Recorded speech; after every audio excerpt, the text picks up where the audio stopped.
Hola, hola, ¿cómo están? Bienvenidos un día más al canal. ¿Cuál es el significado espiritual de percibir olores o los llamados aromas del cielo? ¿Sabías que además de la vista, otro de los sentidos que más utilizamos es el olfato? Estos aromas que se perciben de forma inesperada, sin saber de dónde provienen, en muchos casos tienen un significado espiritual que van más allá del olfato. Si deseas saber un poco más sobre este tema, te dejo en la cajita de información los links de videos anteriores donde te doy una lista con el significado de algunos de los aromas más comunes. Y en otro video te comparto este tema desde la perspectiva de salud, la perspectiva médica, y la otra desde la parte espiritual. Así tendrás todas las aristas, toda la información completa.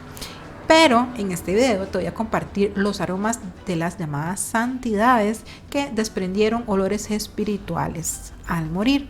Y en el próximo video te voy a compartir entonces ejemplos de olores y sus significados. Son muchos los registros de santidades que se caracterizaron por emanar fragancias espirituales. Algunas de las historias más reconocidas son las siguientes. Santa Teresita, aquí voy a dejar el apellido, fue una carmelita de origen francés que el día de su muerte su cuerpo desprendía un intenso aroma a rosas. Lo increíble es que dicha fragancia perduró en el lugar por varios días consecutivos.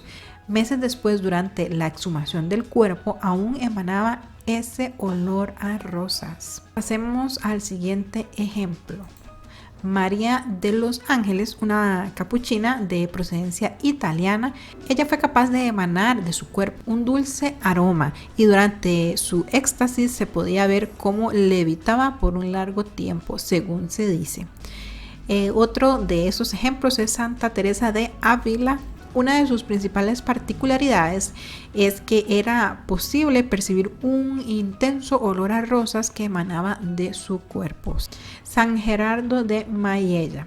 Este era un arzobispo de origen español al que se dice que las personas que pasaban a su alrededor adoraban tocar su vestimenta y que incluso muchos de sus seguidores besaban sus manos debido a que desprendía un único y sutil aroma perfumado.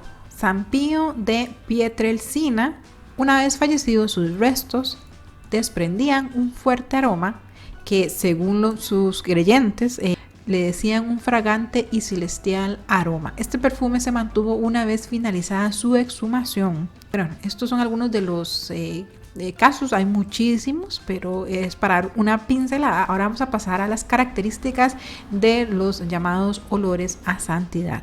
Tenemos como número 1 la duración, que puede ser breve o que persiste a través de varios meses o años, como los ejemplos que vimos.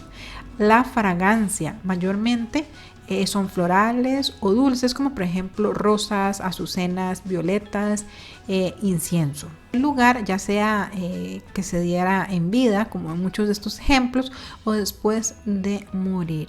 Las fuentes es que emanaban directamente de sus cuerpos, de sus pertenencias o de los lugares habitados por estas personas llamadas santas. Así que quería compartirte estos datos curiosos, ya que me parece un tema sumamente interesante. Espero que te haya llamado la atención y te haya abierto la curiosidad. Y también has percibido algunos de estos olores, te puedes dar alguna idea de lo que pueden significar.